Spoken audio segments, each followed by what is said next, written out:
할렐루야, 샬롬, 샬롬, 샬롬, 샬롬, 샬롬. 하나님 사랑합니다. 여러분, 주 안에서 사랑합니다. 오늘 48일째 12제자를 부르신 예수님을 봅니다. 예수께서 이 땅에서 직접 사역하실 때 혼자 일하지 않으셨죠? 어디를 가시든 꼭 데리고 다니시고 제자들을 12제자를 불러서 훈련시키시고, 그래서 오늘날 교회 성장을 연구하시는 분들이 셀을 12명 안으로 이렇게 만들고 딱 그 정도가 아주 가장 적합하다라는 얘기들을 합니다. 2000여 년 전에도 예수께서는 그것을 이미 알고 계셨던 거죠. 그 제자들에게 일을 맡겨서 그들을 통해서 영혼 구원의 거룩한 일을 하도록 하신 내용이 15절까지 나타났죠. 12명을 정말 쓸모없는 그냥 중구난방인 그 제자들을 부르셔가지고 누구만 빼고 가룟 유다만 빼고 나머지는 전부 다 그 갈릴리 그 고을에 있는 사람. 가룟 유다는 아주 지금으로 보면 서울물을 먹었던 그런 사람, 아주 똑똑하고 공부도 하고, 그래서 그런 얘기를 한다고 그래요. 누군가가 그 사역에 필요한 사람, 그 12명 중에서 누가 적합하고 누가 자격이 있나 봤더니 딱 한 명, 가룟 유다만 딩동댕이었다고 합니다. 나머지는 다 아니다, 결격사유가 대단하고 절대로 제대로 기를 만한 그런 제목이 아니다라는 얘기가 있어서 그런 그 뒷얘기가 있습니다. 그런데 어때요? 거꾸로 가룟 유다만 예수님을 배반을 했죠. 예수님이 부르신 제자들의 모습 2절에서 4절에 제자들의 이름이 나오죠. 12사도의 이름은 이러하니 베드로라는 시몬을 비롯하여서 그의 형제 안드레와 세베대 아들 야고보, 그의 형제 요한, 빌립, 바돌로메, 도마, 세리, 마태, 알페오의 아들 야고보와 다데오, 가나안인 시몬과 및 가룟 유다 곧 예수를 판 자더라.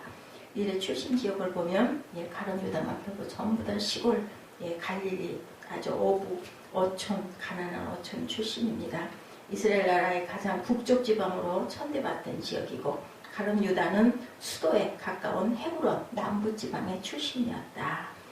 지금 제가 잠깐 말씀드렸지만 12제자의 이력서를 경영 컨설팅 전문회사의 의뢰에 컨설팅을 받은 것처럼 상상해서 만든 이야기에 보면 예수님께 편지를 썼어요. 나사렛 예수 귀와 당신이 의뢰한 12명의 이력서를 검토하고 심리 테스트와 직업 적성 검사 자료를 모아 컴퓨터에 넣어 결과를 뽑았습니다. 일반적으로 그들은 귀환 계획하는 새 단체의 간부 사원으로 적합하지 않습니다. 전반적으로 학력이 낮고 단체 생활을 할 능력이 없고 협력 정신이 약해 경영 관리자로 부적합합니다. 시몬 베드로는 정신적 안정성이 결여되어 있고 성격이 과격해 지나친 부분이 있고, 안드레는 한마디로 무능력합니다. 다른 사람을 지도할 만한 사람이 못 됩니다. 세베대 아들 야고보와 요한은 회사의 이익을 제쳐놓고 자신들의 이익만을 챙기기에 급급한 사람입니다. 도마는 매사에 부정적이고 질문도 많지만 추진력을 갖고 일할 사람은 아닙니다. 마태는 자신의 이익을 위해 무엇이든지 할 수 있는 사람이고, 알페오들 야고보와 다데오 두 사람은 사회혁명을 누리는 과격분자입니다. 불온사상에 감염돼 귀화가 이를 온전한 기업에는 합당치 못합니다. 귀화가 추천한 12명 중 긍정적인 대답을 들을 수 있는 사람은 단 한 명, 바로 가룟 유다입니다. 그는 능력이 있고 사회에 대한 지식도 풍부하고 경영 감각이 있고 삼일충 사람과 교제할 수 있는 예의와 기풍도 갖추고 있습니다. 따라서 본 경영 상담소는 가룟 유다 한 명만 추천하고 나머지는 다시 찾을 것을 권고합니다. 이렇게 아주 재미있는 유머가 있었죠. 누군가가 지어냈지만 그 당시 사람들의 그 시선으로 볼 때 가장 유능한 제자는 바로 가룟 유다였다. 주님께서 부르신 제자들을 대부분 가난하고 학력도 낮고 사회적 지위도 형편없었죠. 어부세리 열심다운으로 뛰어난 사람들이 아니었고, 주님께서 비범하고 뛰어난 사람들을 무시하거나 배격하신 것이 아니고 나중에 학벌과 분벌이 좋은 바울을 뽑은 것을 보아도 꼭 그렇지는 않았다. 근데 그냥 그 어촌에서 눈에 딱 보시고 네가 제작감이냐 뭐를 뚫어보셨을까요? 내면을 보셨겠죠. 그리고 열심과 순종, 그리고 끝까지 따를 수 있는 자를 예수님은 분명히 보셨을 것이다. 일부러 그렇게 가난하고 못 배우고 그렇게 가지고 부족한 자를 뽑은 게 아니라 이렇게 예수님을 평가했습니다. 그렇다면 왜 예수님은 첫 제자를 뽑으실 때 이렇게 보잘것없고 미련한 사람들을 택하셨을까? 아무리 부족해도 주님은 하나님 나라의 위대한 사업을 하는데 내가 분명히 만들어서 쓸 거야 라는 어떤 그런 기준과 그리고 자신감이 있으셨겠죠. 이 사람들을 통해서 성경이 기록되고 초대 예루살렘 교회가 세워지죠. 그래도 세계의 복음이 전파됩니다. 지금 우리도 아무리 부족하다 하더라도 예수님 안에 기대를 가져야 한다. 우리 그 남편이 아니면 또는 아내가 또는 내 자녀들이 주님 손에만 딱 가면 그죠? 아름다운 그릇이 될 수가 있고 훌륭하게 성장할 수가 있다는 거죠. 얼마든지 영광스러운 인생으로 쓰임받을 수가 있다. 이 12제자가 이렇게 부족한 부분이 많았어도 그것은 그 볼품없는 제자들 하나님의 영광과 하나님의 나라를 위해 쓰임받는 비결 바로 순종이었다. 제일 중요한 게 순종이죠. 그들에게 예수님이 오라고 하셨을 때 바로 따라갔어요. 나 집에 가서 뭐 좀 챙겨갖고 오고 가서 뭐 하고 오고 이런 게 없었죠. 그냥 놓고 떠납니다. 모든 것을 버리고 예수님을 따라 나선 사람이 제자들이었다. 그러나 그들이 순종하고 따라가다가 예수님의 로마 군인에게 붙들려 십자가에 못 박히시자 무엇을 다 도망갔어요. 다 자기 고향으로 돌아가 버리고 뿔뿔이 흩어지죠.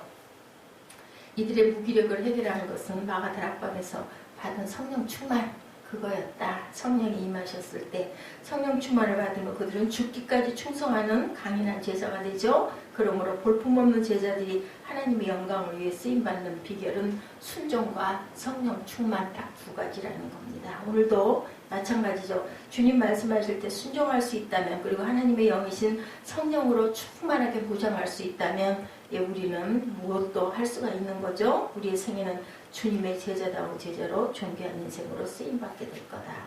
성령 충만을 사모하는 성도들 저와 여러분 사순절이 되시기를 주님의 이름으로 축복합니다. 성령 충만은 말씀을 읽을 때 말씀을 들을 때 함께 기도할 때 받을 수가 있죠. 3절 중반에 나오는 세리마태 그 기록된 제자들의 명단에 직업이 기록된 유일한 사람이었습니다. 그는 이 마태복음을 기록한 사람인데 마태는 왜 제자들의 명단을 기록하면서 유독 자신의 직업을 밝혔을까? 자랑스러운 직업이 아니었죠. 세리마태는 아주 정말 매국노 그리고 아주 돈을 뺏어가는 아주 나쁜 사람으로 여겨지던 직업이었습니다. 세리였다는 것은 부끄러웠던 거죠. 그 시대에. 그 직업만큼은 감추고 싶었을 것인데 마태복음 그 저자이면서 나는 세리였다라고 표현한 거 왜 그랬을까요? 나는 정말 이런 부끄러운 과거를 갖고 있었던 그런 사람인데도 나는 이렇게 하나님의 영광스러운 제자가 됐다는 거죠. 그 은혜가 감사하다. 우리도 그만 못한 어떤 그 경우를 갖고 있더라도 주님이 우리에게 그 영을 불어넣어 주시고 성령으로 충만케 하시면 무엇도 할 수 있다라는 거죠. 우리 미래는 그렇기 때문에 아주 희망적이다. 순종하고 성령 충만을 받으면 누구에게나 희망은 있을 수 있다라는 거죠. 주님의 은혜가 임하면 수치스러운 과거를 가지고도 주님을 우리는 얼마든지 찬양할 수가 있다. 더 이상 숨기고 싶은 과거가 아니라 주님을 높이기 위해서 간증 제목으로 삼는 과거가 될 것이다. 서양 이름 가운데 12제자 이름을 따르는 이름들이 많죠. 베드로, 야고보, 안드레, 도마, 시몬, 요한, 빌립, 그죠? 이를 볼 때 얼마나 주님께서 제자들에게 복을 주셨는지 주님의 함께 하신 제자들의 이름이 얼마나 영광스러우면 자녀들의 이름을 지었는지 그리고 유다도 마찬가지입니다. 이름이 많았는데 그만 가론 유다가 나오면서부터 그 이후로는 자녀들의 이름을 유다를 짓지 않았다고 그러죠. 시편 107편 9절에 그가 사모하는 영혼에게 만족을 주시며 줄인 영혼에게 좋은 곳으로 채워주십니다. 순종과 성령 충만이 있으면 그의 생애는 복된 생애가 된다. 예수님이 부르신 제자들은 왜 부르셨을까? 본문 1절에 예수께서 12제자를 부르사라고 하죠. 본문 5절에서는 예수께서 그 12를 보내시며 명하여 이르시되 1절은 제자를 부르시고 5절은 제자를 보내시죠. 불러서 훈련시키고 그리고 너희들이 병을 고쳐라. 너희들 귀신을 쫓아내라. 능력을 주시고 보내십니다. 예배를 드리면서 은혜 받고 제자 훈련과 각종 훈련을 통해서 신앙 훈련을 받는 것이 그래서 굉장히 중요하다.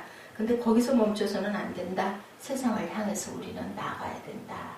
교회라는 것은 훈련받는 장소죠. 예배드리고 성령 받고 그리고 훈련을 받아서 12명을 12제자를 부르셔서 12사도의 이름은 이라고 하시면 그들을 사도라고 말씀합니다. 제자는 배우는 사람을 뜻하며 사도는 보냄을 받은 자라는 뜻을 갖고 있죠. 그런데 제자란 예수님이 뽑으신 12제자만을 가리키는 것이 아니라는 것을 우리가 알아야 된다. 사도행전 6장 1절에 그때의 제자가 더 많아졌는데 헬라파 유대인들이 자기의 과부들의 매일의 구제에 빠짐으로 히브리파 사람을 원망하니라고 합니다. 그때의 제자가 더 많아졌다라는 이 말씀을 볼 때 예수님이 뽑으신 12제자만이 제자가 아니라 일반적인 성도 모두가 제자임을 밝히신 것을 우리가 알 수 있다. 사도행전 6장 2절에 12사도가 모든 제자를 불러 이르되 우리가 하나님의 말씀을 제쳐놓고 접대를 일삼는 것이 마땅치 아니하니라고 얘기하죠. 거기서 뭐가 생겨요? 7절에 하나님의 말씀이 점점 왕성하여 예루살렘에 있는 제자의 수가 더 심히 많아지고 허다한 제사장의 무리도 이도에 복종하니라. 예루살렘 교회가 부흥되어 성도들의 수가 많아졌는데 그 많은 성도들을 가리켜 제자라고 했다. 그렇기 때문에 우리 모두도 주님의 제자라는 거죠. 모든 성도가 제자라면 모든 성도는 사도처럼 세상을 향해 나아가서 주님의 복음을 증거해야 할 증인된 삶을 갖고 있다는 것을 우리가 또한 알아야 된다는 겁니다. 그리고 그렇다면 모든 성도는 어떤 인물을 위해서 세상에 보내졌나? 첫째, 영혼 구원이죠. 당연하죠. 마태복음 10장 6절에 오히려 이스라엘 집에 잃어버린 양에게로 가라 하시죠. 잃어버린 양이 누굴까? 예수를 믿지 않는 자들, 그죠? 목자가 이 양들을 사랑하기 때문에 99마리 양 놔두고도 한 마리를 귀하게 여겨서 찾으러 나선 그런 하나님의 마음을 우리가 성경에서 압니다. 양은 어때요? 우리 너무 잘 알죠? 방향 감각이 없어요. 그죠? 목자가 꼭 필요합니다. 야고보서 4장 14절에 내일 일을 너희가 알지 못하는도다. 너희 생명이 무엇이냐? 너희는 잠깐 보이다가 없어지는 안개다. 너희 그 내일의 영원한 멸망 지옥을 피하는 자는 같은 목자 되신 예수 그리스도께 돌아오는 것 외에는 다른 길이 없다. 양은 방향 능력이 전혀 없다. 두 번째로 양은 자신을 방어할 만한 능력이 없죠. 양에게는 자신을 방어한 날카로운 이빨도 발톱도 단단한 뿔도 힘있는 뒷발도 없다. 그러므로 양은 목자의 보호가 꼭 필요하다. 세 번째로 양은 어때요? 잘 넘어지죠? 재빠르지도 못하고 넘어질 때가 너무 많다. 다리가 약해요. 그리고 주님의 보호 없이는 돌뿌리 같은 시험과 유혹에 넘어질 때가 많다. 우리는 이렇게 연약한 인생이라고, 그래서 인간을 가리켜 깨지기 쉬운 질그릇이라고 고린도후서 4장 7절에 증거합니다. 양은 넘어지면 일어나지를 못해요. 벌러덩 뒤집어진다고 그러죠. 그렇기 때문에 누가 잡아 일으켜야 된다. 우리도 우리 힘으로 일어나지 못하고 주님이 넘어진 인생들을 손잡아 일으켜주시는 주님이 꼭 필요하다. 우리의 직장의 동료들 그리고 또한 이웃들 주변 사람들을 이렇게 손잡아 일으켜주시는 그런 목자들이 되어야 된다. 우리 모두는 믿음의 자녀들은 본문 마태복음 7절에 가면서 전파하여 말하되 천국이 가까웠다 하라. 이런 양을 찾고 죽었던 영혼이 살아나게 하기 위해서는 이렇게 전파가 꼭 필요하다. 그리고 둘째, 사람들이 회복시키기 위해서 우리는 보냄을 받았다. 10장 8절에 병든 자를 고치고 죽은 자를 살리고 나병한 자를 깨끗하게 하며 귀신을 쫓아내던 너희가 거저받았으니 거저줘라. 대가를 절대 받지 말라는 거죠. 구체적으로 우리는 기도하며 치료하고 위로함으로 치료하고 내게 주시는 능력을 따라 치료하고 치료의 주권은 누구에게 있다는 것을 우리가 꼭 알아야 된다. 하나님께 있다라는 것을. 요나가 내가 한 것 같지만, 그죠? 그리고 항상 우리가 한 것 같지만 그 뒤에는 하나님께서 하셨다는 것은 알아야 된다. 대단한 누구 엘리야도 본인이 850명을 죽인 것 같지만 그 능력을 행하게 하신 분은 하나님이라는 것을 깨닫지 못했다라는 이야기를 우리가 함께 묵상했습니다. 예수를 믿으면 하나님의 자녀가 되는 권세를 받을 수가 있다라는 거죠. 우리는 항상 하나님께서 믿음 안에는 하나님께서 우리에게 힘을 주신다라는 것, 전도의 힘도 주시고 복음의 능력도 주시고 그리고 하나님이 나타나시는 치유의 모든 은혜도 주신다는 것을 절대 잊어버리지 말고 가면서 전파하여 말하되 천국이 가까이 왔다 하고 병든 자를 고치며 죽은 자를 살리며 나병한 자를 깨끗하게 하며 귀신을 쫓아내되 너희가 거저받았으니 거저주라. 그 집에 들어가면서 평안하기를 빌라. 예수님께서는 12제자를 부르시고 그들을 사도라고 부르시죠. 사도라는 뜻은 사명을 위해 보냄을 받은 자라는 것을 절대로 잊지 말아야 되고 가면서 천국이 가까웠다고 우리가 늘 전파할 줄 알아야 된다는 것. 병든 자를 항상 고쳐주고 거저받았으니 거저줘야 되고 그리고 평안을 빌고 그 평안을 받아들이는 그 과정에는 그 평안이 임할 것이지만 그렇지 않으면 마지막 구절에 뭐라고 얘기해요? 15절에 보니까 내가 진실로 너에게 이르니 심판날에 소돔과 고모라 땅이 그 성보다 견디기가 쉬우리라. 받아들이지 않은 자들은 그렇게 된다는 거죠. 14절에 누구든지 너희를 영접하지도 아니하고 너희 말을 듣지도 아니하거든 그 집이나 성에서 나간 너희 말에 먼지를 떨어버려라. 그 집에 이에 합당하면 너희 빈 평안이 거기 임할 것이요 합당하지 아니하면 그 평안이 너희에게 돌아올 것이다. 이렇게 말씀하고 계세요. 우리는 평안을 빌되 받아들이지 아니하면 우리에게 돌아오는 평안이며 그리고 그 과정은 전혀 하나님께서 은혜를 주실 수가 없는 과정이고 소돔과 고모라 성보다 더하게 될 것이니 어떻게 해야 될까요? 긍휼한 마음을 가지고 최선을 다해서 증거하고 전도할 줄 알아야 된다. 우리 14절 15절 읽고 기도하는 시간 갖도록